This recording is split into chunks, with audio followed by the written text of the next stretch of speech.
This afternoon I would like to speak on the topic of the heart. आज दोपहर में मैं आपके साथ दिल के बारे में कुछ बात करना चाहता हूँ It is about the deceitfulness of the heart. और कैसे दिल हमें धोखा देता है उसके बारे में बात करें। You see, God has so many things to tell us about our heart. देखें, परमेश्वर के पास बहुत सारी बातें हैं हमें बताने के लिए हमारे हृदय के बारे में। And the Bible says about guarding your heart because from your heart would flow the issues of life and death. और परमेश्वर कहता है अपने मन की जो है रखवाली कीजिए क्योंकि ये हमें मृत्यु और जीवन की ओर लेकर जाता है। Hallelujah. Let us go to the book of Jeremiah chapter 17 verses 9 to 10. हम चैप्टर जेरेमाया वर्स 79 to 10 जाएंगे। And you will have to forgive us because Arvind is saying that the Bible is not there in the laptop this afternoon. आज हम माफ़ी मांगेंगे आपसे क्योंकि आज हमारे लैपटॉप में बाइबल को नहीं दिखा पाएंगे तो आपको अपनी बाइबल में पढ़ना पड़ेगा। There is some technical issues, so I hope you have brought your Bibles. उम्मीद करता हूँ आप सब अपनी अपनी बाइबल लेकर आए होंगे।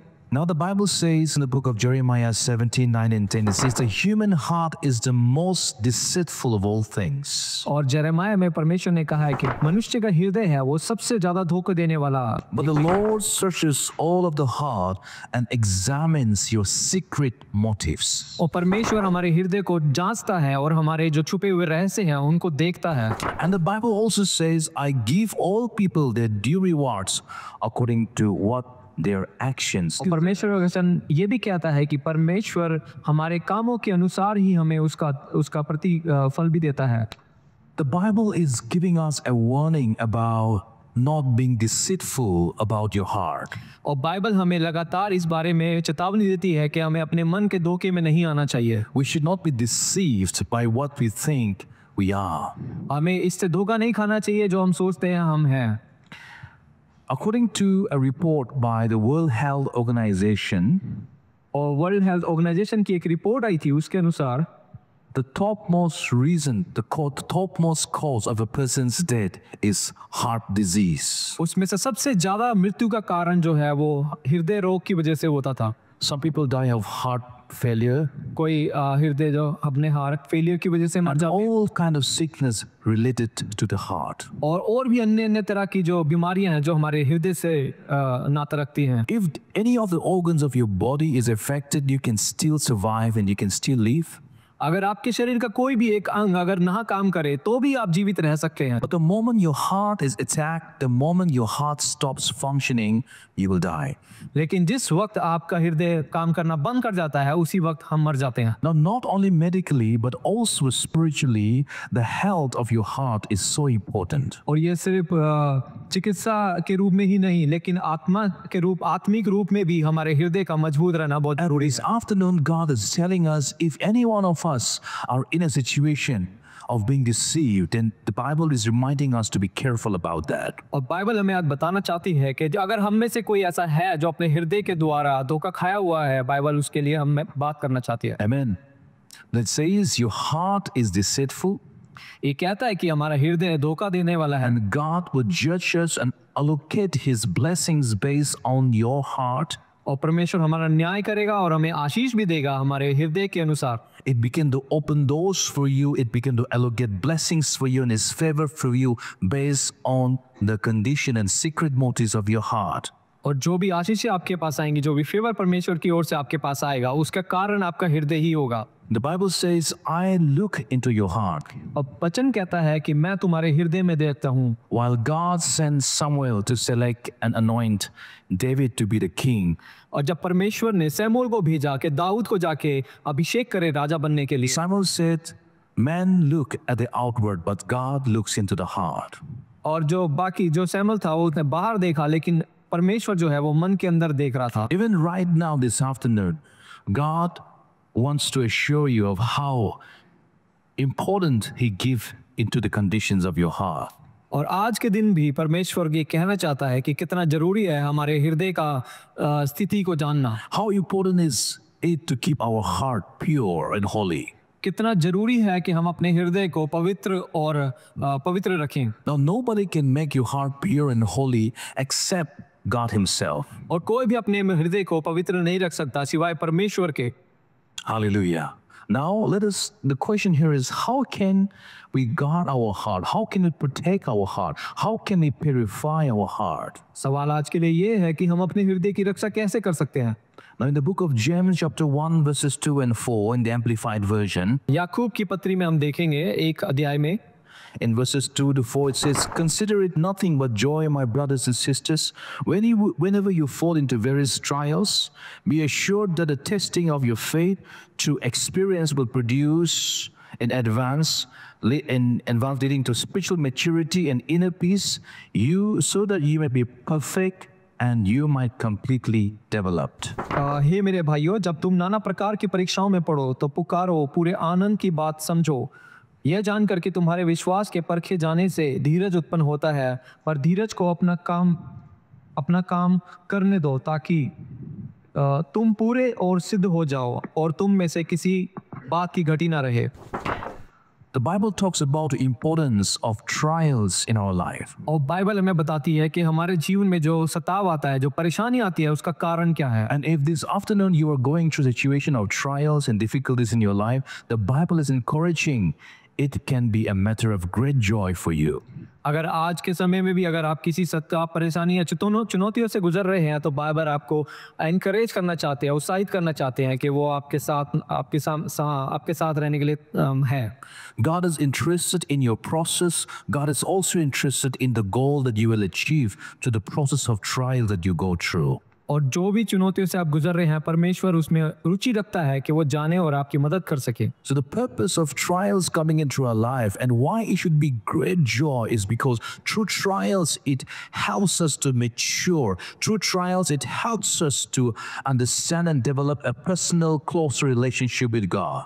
और मैं आपको बताना चाहता हूं कि अगर आपके जीवन में है, क्यों हमें उत्साहित होना चाहिए जब सताव, ये चुनौती आती है, तो वो हमारे हृदय को, हमारे मन को और हमारी इस आत्मिक जीवन को बहुत मजबूत बनाता है। युद्ध से गुजरते हैं। You can never be a true believer of Jesus if you have not seen trials in your life. और कभी भी आप सच्चे परमेश्वर के भक्त नहीं बन सकते जब तक आप इन चुनौतियों से नहीं गुजरोगे। Your relationship and the genuineness of your relationship is tested in the time of your sufferings and trials. और आपकी जो रिश्ता है परमेश्वर से, वो परखा जाएगा जब आप उन चुनौतियों से गुजरते हैं। See, the goal is not to destroy you, but the goal, the Bible says, is so that you would develop, you would be perfect, and you would be maturely developed.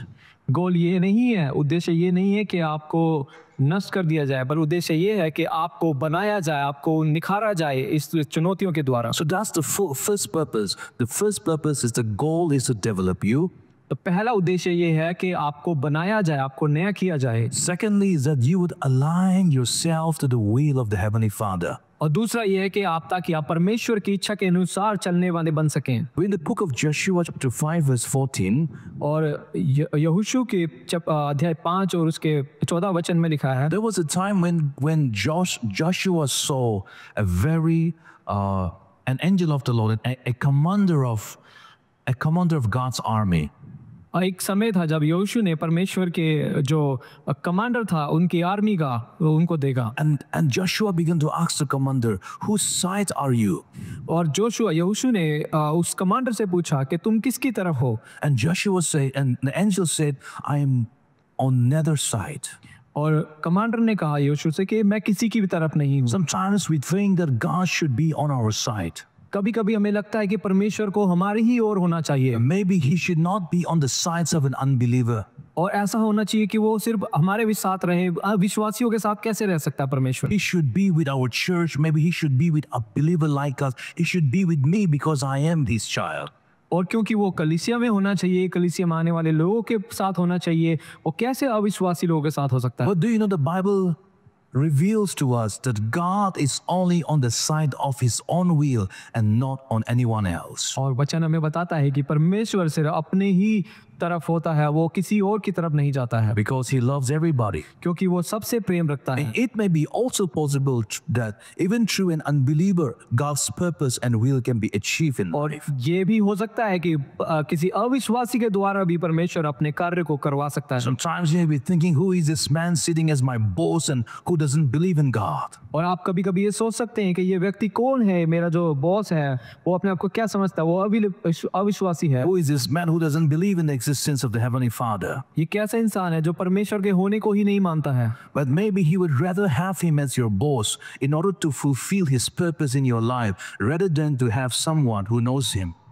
और हो सकता है परमेश्वर ने उसको व्यक्ति को चुना आपके जीवन में ताकि परमेश्वर किसी पर्पस को, उद्देश्य को पूरा कर सके जो विश्वासी के होने से ना हो पाता। The Bible is full of stories as to how we can see the will of God come to pass, no matter whoever was in the position of the throne.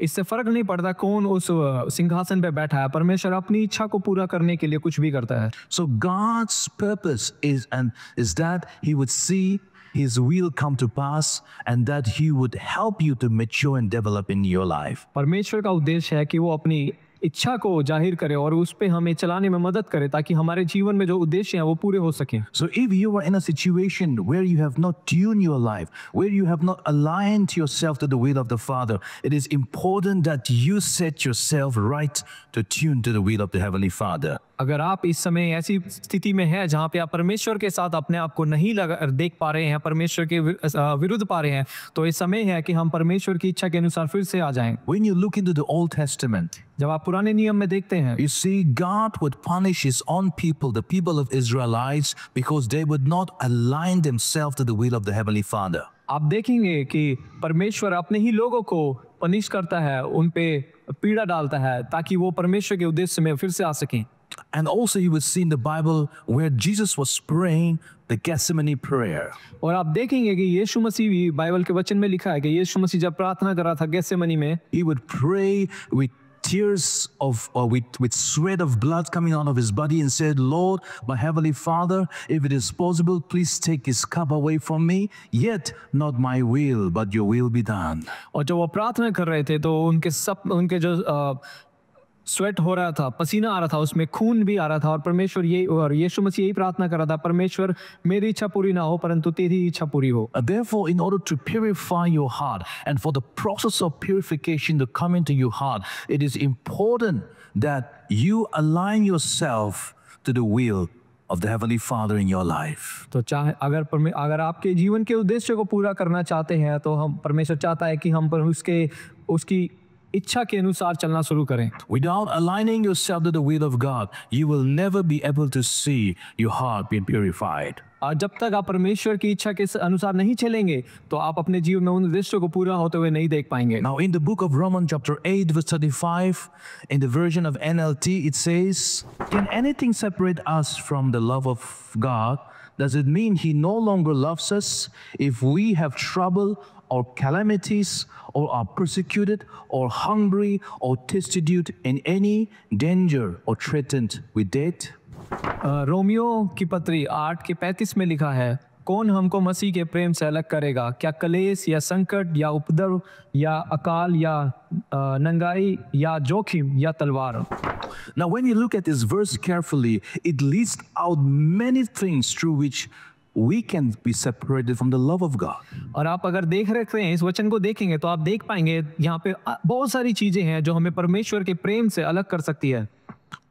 Troubles, trials, persecutions, sufferings, even fame, your glory, your honor, these are the list of things that can separate us from the love of God. सताव, चुनौतियां, बहुत अन्य तरह की चीजें जो है, आपकी खुद की इच्छा या अपने आप को बड़ा दिखाने की इच्छा भी आपको परमेश्वर के प्रेम से दूर कर सकती है। So when we look into all of these details, you cannot deceive yourself into saying that no, I'm fine, I'm absolutely fine, and my heart is pure, my heart is clean, and then nothing will separate me from God's love. तो आप इसको देखें अपने हृदय को, आप अपने आप को धोखा ना देने दें कि कुछ भी हो जाए, मैं तो इस सब के बावजूद भी परमेश्वर से दूर नहीं हो पाऊंगा, उसकी इच्छा के अनुसार ही चलता रहूंगा, उसकी इच्छा को कभी नहीं छोड़ूंगा, ऐसा ना सोचे। Sometimes it can also be that in your walk with God, you are outwardly showing that you are walking with God, but in the inward you are not actually. ऐसा हो सकता है कि कई बार आप ऐसा भी चलें कि आप बाहर से तो दिखा रहे हैं कि आप परमेश्वर में इच्छा के अनुसार चल रहे हैं, लेकिन अंदर से आप बिल्कुल परमेश्वर से दूर हैं। The Bible shows an example of such a person. और बाइबल एक उदाहरण को हमारे सामने रखती है बाइबल में। We go to the book of 2 Chronicles chapter 25 verse 2. और दूसरा इतिहास 25:2 में लिखा है, In that verse, it says, King Amaziah did what was pleasing in the Lord's sight, but not wholeheartedly. उसने वह किया जो यहोवा की दृष्टि में ठीक है, परंतु खरे मन से ना किया। So, which means it is possible that you may be trying to show to the world, or maybe even in the eyes of God, that you are actually doing what God really wants you to do. But God knows your heart so well that He is saying, even though you're trying to do that to me, I know that you are not doing wholeheartedly. ऐसा हो सकता है कि आप दिखा रहे हो लोगों को कि हाँ जो मैं कर रहा हूँ वो परमेश्वर की इच्छा के अनुसार ही चल रहा हूँ, लेकिन ये परमेश्वर जानता है कि कई बार ऐसा होता है कि हम नहीं होते हैं और परमेश्वर की विल के अनुसार नहीं होते। Because God looks at the heart. क्योंकि परमेश्वर हमारे हृदय को देखता है। And no matter how much you are trying to deceive yourself, it is important, if you are in that situation right now, to realign, readjust to the will and the focus of the Heavenly Father. इसलिए परमेश्वर चाहता है कि हम अपने आप को जांचें और देखें क्या हम उसके अनुसार चल रहे हैं या नहीं है, ताकि परमेश्वर आपको फिर से वही लेकर आए जहां पे आपको बना सके, आपके उद्देश्यों को पूरा कर सके। How can it be that a man of God walking with God, a woman of God walking with God would reduce his affection and his love for God as time passed by? ये कैसे हो सकता है कि कोई भी व्यक्ति जो परमेश्वर में चल रहा है या कोई भी महिला जो परमेश्वर में चल रही है वो परमेश्वर के प्रेम को अब धीरे धीरे कम होते देख रही है अपने जीवन में। The Bible talks about various kinds of temptation, especially 3 kinds of temptation that will come in the life of a believer. और बाइबल में अन्य तरह की जो है टेम्पटेशन हमारे जीवन में बताई गई है, उसमें से 3 ऐसी हैं जो हम बताने वाले हैं। But before I speak that, I want to tell you that as you walk with God, you will face sufferings, trials, also fame, glory, and the splendors of the world. इससे पहले कि मैं आपको बताने जाऊं, लेकिन मैं आपको बताना चाहता हूं कि बहुत सी चीज़ें हैं जो दुनिया में मान को पाना, दुनिया में सम्मान को पाना, बहुत सारे सताव चुनौतियां हैं जो इसके बीच में आती हैं। Many times you come to the Lord carrying your own burdens and problems of life. कई बार हम परमेश्वर के सामने आते हैं हमारे सारे प्रॉब्लम को, सताव को, सारी चुनौतियों को लेकर। You are desperate for prayer, you're desperate for fasting. आप उस समय पे प्रार्थना में जुड़ जाते हैं और फास्टिंग में जुड़ जाते हैं। Your prayer is driven by your hunger and the need for things in your life. और आपकी जो प्रार्थना है वो आप जो चीजें आपको चाहिए उन्हीं में लगी जाती है परमेश्वर के सामने जब आप आते But हैं। now when you begin to achieve things, maybe you get the kind of a good job, maybe you marry the person that you always wanted to marry, maybe you get a breakthrough in your business, and maybe you see success in your life, you begin to see that your intimacy began to reduce and comes down in your walk with God. और फिर वो समय आता है जब वो चीजें आपको मिल जाती है, चाहे वो आपके जॉब हो या आपका बिजनेस हो या आपकी शादी जिसे आप करना चाहते हैं वो हो जाए, धीरे धीरे उसके बाद वो परमेश्वर के साथ आपका जो अपनापन था वो अब कम होने जा। So you know why? Because the motives of your heart was that your prayers were driven not because of love for God, but your prayers were driven because of your need. वो पता है ऐसा क्यों होता है? क्योंकि जब हम प्रार्थना में परमेश्वर के पास जा रहे थे तो हम सिर्फ परमेश्वर के लिए नहीं जा रहे थे, बल्कि जो चीजें हमें चाहिए उनको मांगने के लिए सिर्फ जा रहे थे। When you begin to achieve those things, many of you will turn your back. और जब आप वो चीजें को पाने शुरू कर जाएंगे तो बहुत से ऐसे लोग हैं यहाँ पे भी जो अपनी पीठ परमेश्वर को दिखाने शुरू And the करेंगे। Bible began to reveal to us about this and tells us to be careful in the book of Mark chapter 8 verse 36. और बाइबल हमें इसके बारे में पहले से ही बता देती है, चुनौती दे रही है, सूचना दे रही है कि हमें ऐसा ना करें। उसके लिए हम देखेंगे मरकुस 8:36 में It लिखा है, says, "For what will it profit a man if he gains the whole world but loses his own soul?" इसमें लिखा है यदि मनुष्य सारे जगत को प्राप्त करे और अपने प्राण की हानि उठाए तो उसे क्या लाभ होगा। When you look into this verse, it seems as though there is a shop in the world where you sell your soul for the things of the world. ऐसे इसको पढ़ेंगे तो ऐसा लगेगा कि संसार में एक ऐसी जगह है, दुकान है जहाँ पे आप अपने आत्मा को ही बेच देते हैं। But we have not seen such a shop technically. ऐसी जगह आपको वैसे देखने को नहीं मिलेगा। We have not seen it literally with our own eyesight. हम ऐसी जगह अपनी ऐसे नहीं है कि हम अपनी आंखों से देख पाए ऐसा But the Bible is exposing and revealing to us that in the supernatural realm and in the unseen realm, there is a shop where exchange takes place. लेकिन बाइबल बताती है कि आत्मिक जगहों में अगर आप देखोगे उसमें आप ऐसी जगहें हैं जहां पे आप अपनी आत्मा को भी बेच सकते हैं। Hallelujah. See, it is important to understand that there is an unseen realm. There's an- Unseen realm. Okay अगर आप देखेंगे अब इसमें तो आप देखेंगे वहां पे एक ना दिखने वाली जगह है And where you begin to exchange your soul for the things of the world. और आप जब अपनी आत्मा को दुनियावी चीजों के लिए जब बेच देते हैं।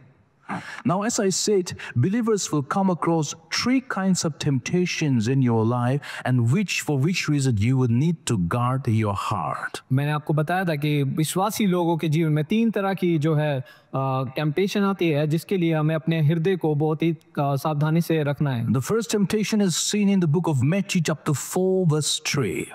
और पहला जो है मत्ती के 4 और पद 3 में है। It says, now the tempter, the Satan, came to Jesus and he said, if you are the Son of God, command these stones to become bread.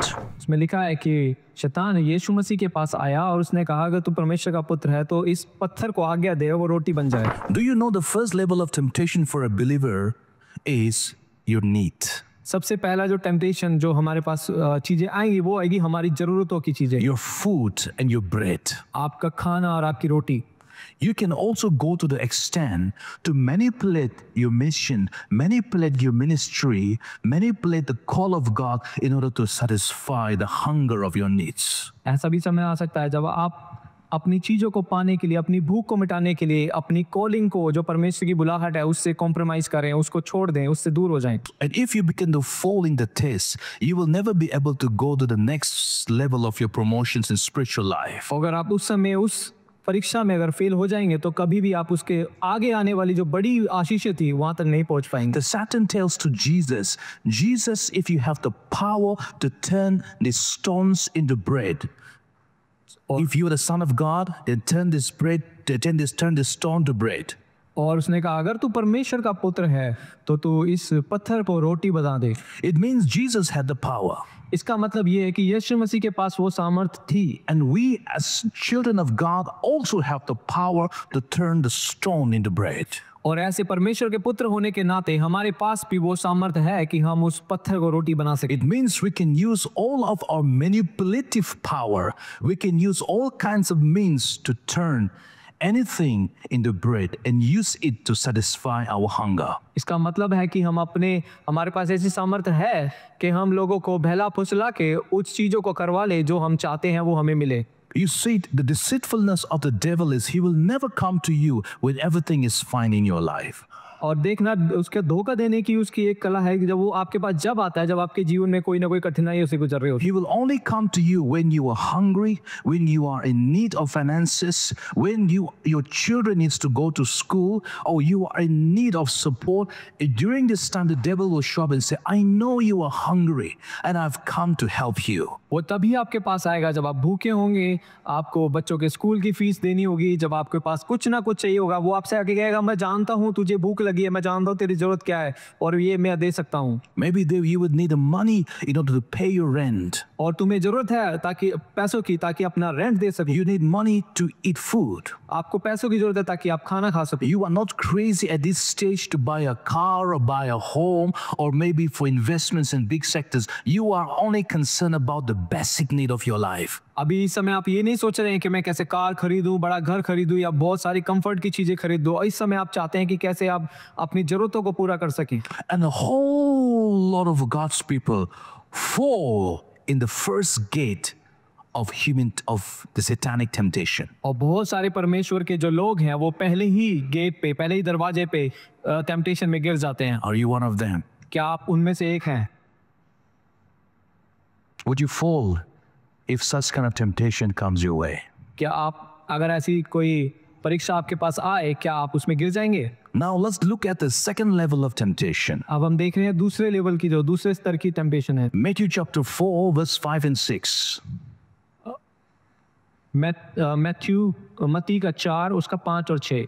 It says, then the devil took him up into the holy city, set him on the pinnacle of the temple, and said to him, if you are the Son of God, throw yourself down, for it is written, he shall give his angels charge over you, and in their hand they shall bear you up, lest you dash your foot against a stone. तब इब्लिस उसे पवित्र नगर में ले गया और मंदिर के कंगुरे पर खड़ा किया, और उसने कहा, यदि तू परमेश्वर का पुत्र है तो अपने आप को नीचे गिरा दे, क्योंकि लिखा है, वह तेरे विषय में अपने स्वर्गदूतों को आज्ञा देगा और वे तुझे हाथों हाथ उठा लेंगे, कहीं ऐसा ना हो कि तेरे पांव पर पत्थर से ठेस लगे।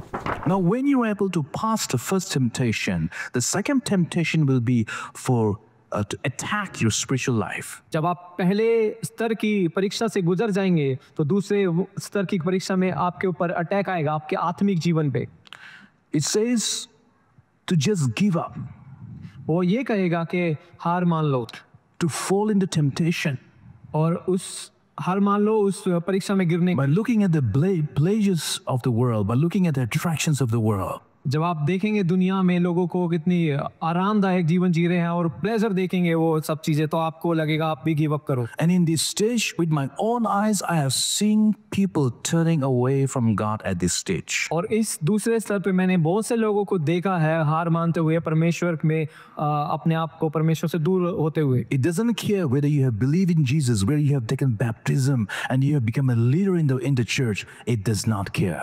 इससे फर्क नहीं पड़ता आपने बपतिस्मा लिया हुआ है, आप कलीसिया में अगुवे हैं, या आप कोई बहुत बड़े परमेश्वर के दास हैं। I have seen people falling down like play cards. मैंने लोगों को ताश के पत्तों की तरह गिरते हुए देखा है।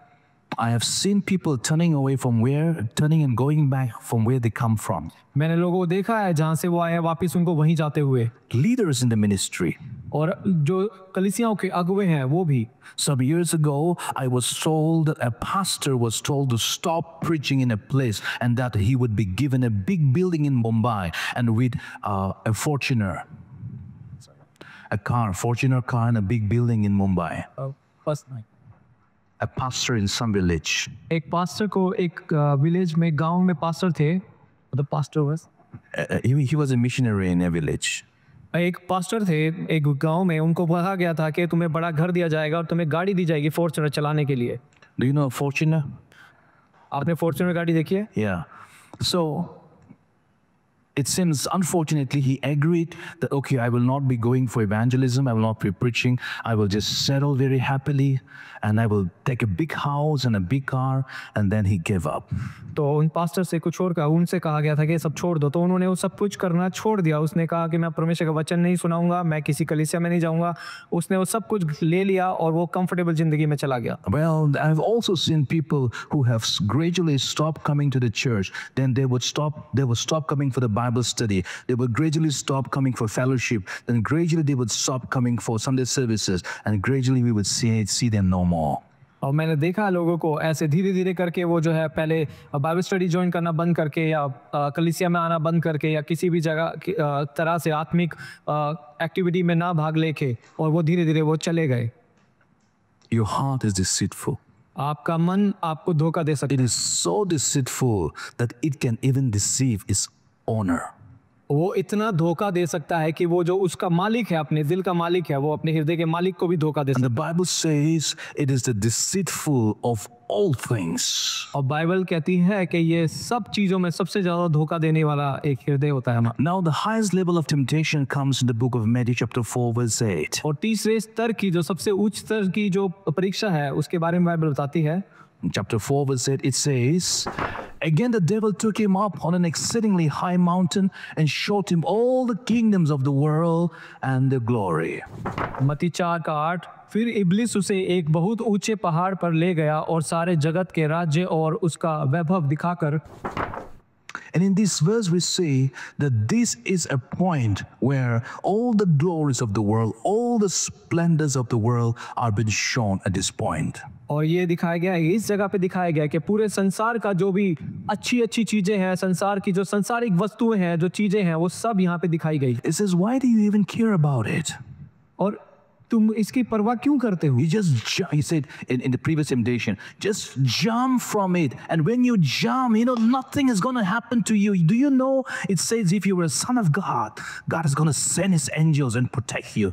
जो इससे पहले दूसरे स्तर की परीक्षा में था कि तू कूद क्यों नहीं जाता है, कूद जा, क्योंकि परमेश्वर ने कहा है कि वो तुझे बचाने के लिए अपने स्वर्गदूतों को भेज देगा। Then we begin to misuse the theory of grace in our life. और देखें हम उसमें देखते हैं कि इस तरह से वो मिसयूज करता है हमारे जो परमेश्वर की जो वचन है उसका हमारे जीवन में। So we began to think, oh, why should I worry?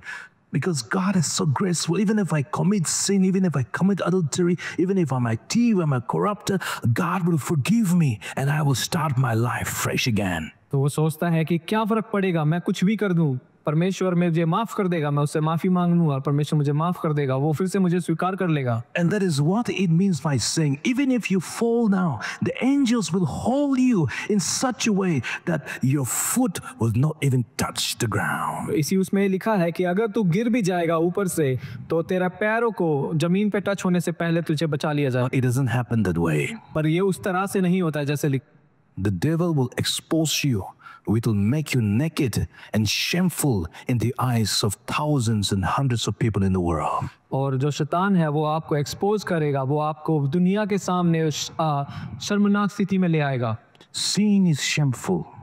और पाप जो है वो शर्मनाक होता है। And the devil will make every possible way to attack you. Do not listen to the deceitfulness of your heart. शैतान पूरी ताकत लगा देगा ताकि आप उसकी बात को मान लो, और इसीलिए बोला गया है कि अपने हृदय को जांच ले और उसको उसके धोखे में ना आए। Do not misuse the grace of God that says it will hold you even if you commit sin. तो इसका मिसयूज ना करें परमेश्वर के वचन का कि परमेश्वर जब आप पाप कर रहे होंगे परमेश्वर तब भी आपको बचाने आएगा। Yes, God can forgive.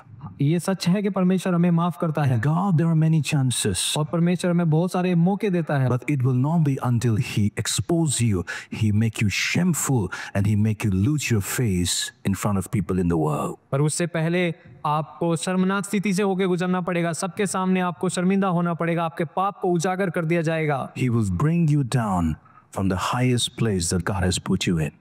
वो आपको परमेश्वर के जो उच्च स्तर पे परमेश्वर ने रखा था वहां से वो नीचे लेकर आ जाएगा। And that is where the third temptation comes. It says, look at the splendor of the world. Look at all of this. I'm going to give you this to you. और तीसरे स्तर की परीक्षा में यही होता है कि वो आपको दिखाएगा कि देखो दुनिया में कितनी सही अच्छी अच्छी चीजें, कितनी अच्छी वस्तुएं हैं, कितना सारा आनंद है, कितना कंफर्ट है। He says, you just have to bow down to me, worship me.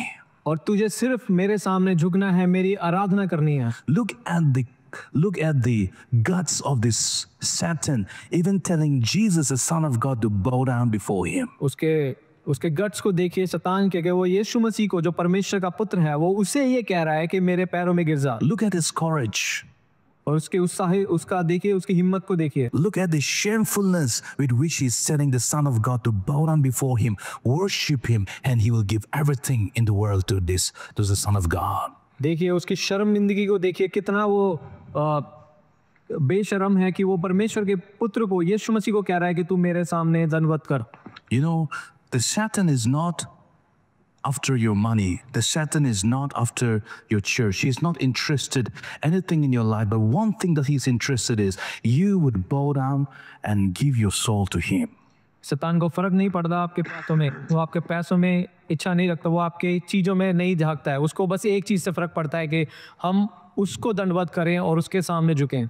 And maybe, my dear brothers and sisters, some of us are in the process of already starting to bow down to him. और बहुत सारे ऐसा हो चुका है कि बहुत सारे जो लोग हैं शुरुआत कर चुके हैं उसके सामने दंडवत करने की। The world is pressurizing us to leave Jesus. और पूरी संसार जो है हमें चाहता है कि हम यीशु मसीह से दूर हो जाएं। We are considered in the minority.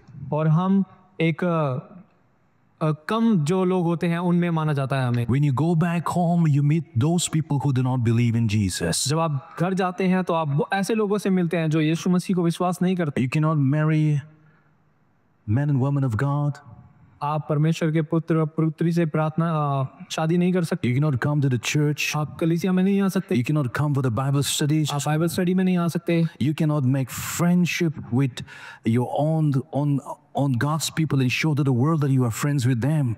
आप अपने परमेश्वर के लोगों के साथ दोस्ती नहीं रख सकते, क्योंकि जो दुनिया में है वो चाहते हैं आप उनसे रखें। You are mocked at, you're persecuted, you're even fired from your job because you believe in Jesus. We have such examples in this church. आपका मजाक उड़ाया जाता है, आपका ठट्टा उड़ाया जाता है, क्योंकि आप परमेश्वर में हैं, वो चाहते हैं कि आप उस परमेश्वर को छोड़ दें। और ऐसे हमने अपने कलीसिया में भी देखा है। And in the matters like this, you begin to think, why have I have to suffer this way? Why have I had to mock this way? Why would I have to be this way just for believing in Jesus? हम सोचते हैं कि ऐसा क्यों हो रहा है मेरे साथ ही क्यों ये सब कुछ हो रहा है, मेरे साथ ही बुरा क्यों हो रहा है, क्योंकि सिर्फ मैं यीशु मसीह को विश्वास करता हूँ। Why can I not be like my friends? क्यों ऐसा है कि मैं अपने दोस्तों जैसा नहीं हो सकता? What kind of a covenant and a contract do I have that I have to live this way? ऐसा कौन सा वाचा मैंने बांध ली है जिसकी वजह से मुझे ऐसे ही जीना पड़ेगा? And the deceitfulness of your heart is such that the devil began to speak to you. Come on, enough is enough. Look at this world. I'm going to give all of this to you. You just have to worship and bow down before me. और शैतान आपको इसी वक्त में शैतान आपको आके भटकाएगा कि देखोगे क्यों आप ऐसी जिंदगी जी रहे हो, देखो मैं तुम्हें संसार की सारी चीजों को दे दूंगा, सब कुछ तुम्हें मिल जाएगा अगर तुम मुझे दंडवत करो। But Jesus, in all of temptation, और यीशु मसीह इन सब परीक्षाओं में पड़ने के बावजूद भी replied to the devil with the word of God. और उसको वचन, परमेश्वर के वचन से ही उसको जवाब दिया। He knew what God spoke. वो परमेश्वर जानते थे, यीशु मसीह जानते थे कि परमेश्वर ने क्या कहा है, And he spoke what God spoke. और उन्हें वही कहा जो परमेश्वर ने कहा। But you can only speak what God speaks if you know the Bible. आप तभी ये कह सकते हैं, परमेश्वर को तभी जान सकते हैं जब आपने बाइबल पढ़ा होगा। If you know what your Father says in the Word of God. आप तभी जान पाएंगे कि आपके पिता क्या कहता है जब आप वचन को पढ़ेंगे। And therefore I encourage you the importance of knowing the Word of God, knowing what the Father says about you.